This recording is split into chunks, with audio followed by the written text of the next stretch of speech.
I'm Debbie Jordan. I live in Casa Grande, Arizona, just south of Phoenix. Came up here to Phoenix to this beautiful desert garden. And I write about peace, especially as it relates to poverty, and why we have to work on ending poverty in order to end war and establish a peaceful society. I actually started the project of it in 2004.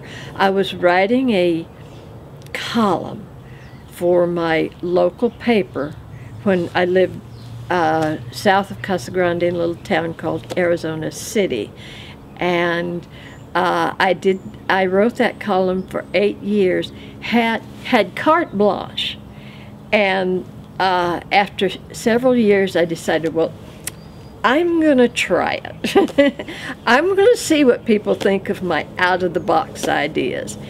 And well, they came together as far as I was concerned, and so eventually I collected 47 of them into this book, The World I Imagine, a creative manual for ending poverty and building peace.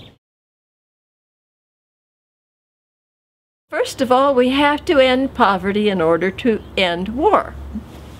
Simple. In order to do that, we really have to make sure that the needs of every individual are met, but that not just handing things to people, but giving everyone the opportunity to work for what they need.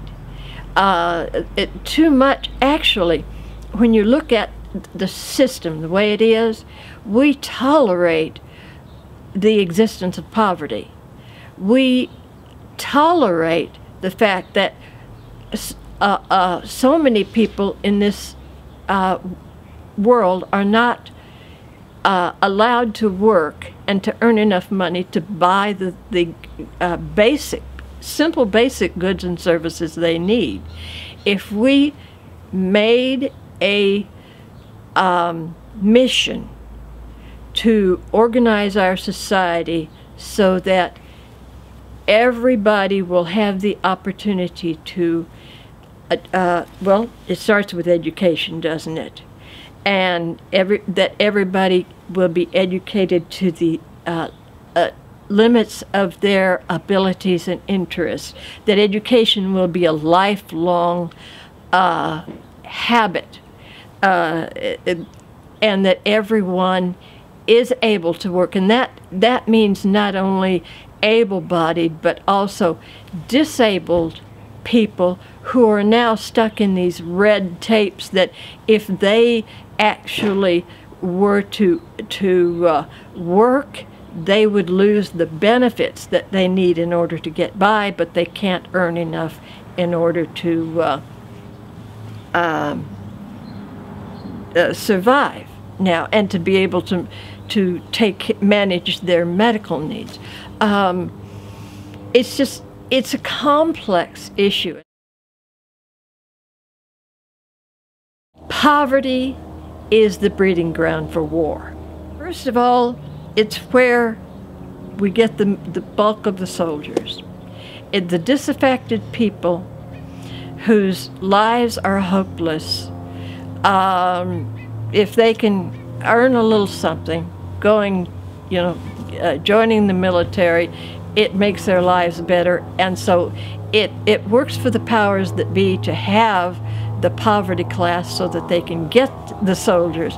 And the disaffected will be less concerned about their own lives. Also, the excuse that people use for war. And it creates the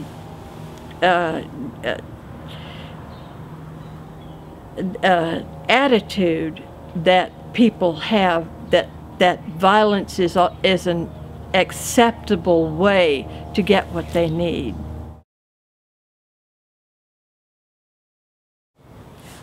I didn't write it to say, hey, here's all the answers. I don't have all the answers. I think I have shared some of my own out-of-the-box ideas and gathered a lot of ideas from other places and put them in here. I'm hoping, though, that it'll spark more people to think out of the box and to realize that the insanity that we're dealing with now, continuing to look for things the same old way, is not going to work. And we need to look for more creative, but in an organized fashion. Ending poverty, ending war, is going to take getting our hands dirty. It's going to take real hard work. We can stand up there and say, you know, we have to end war, we have to get the troops home, yes, yes, yes, all right. But we have to work at the root cause that started the war in the first place. We want to start working on strengthening societies, and one of the biggest steps we can take to do that is to empower individuals, especially to empower women. I hope that people will start thinking of their own ideas. What we need is win-win-win solutions to problems.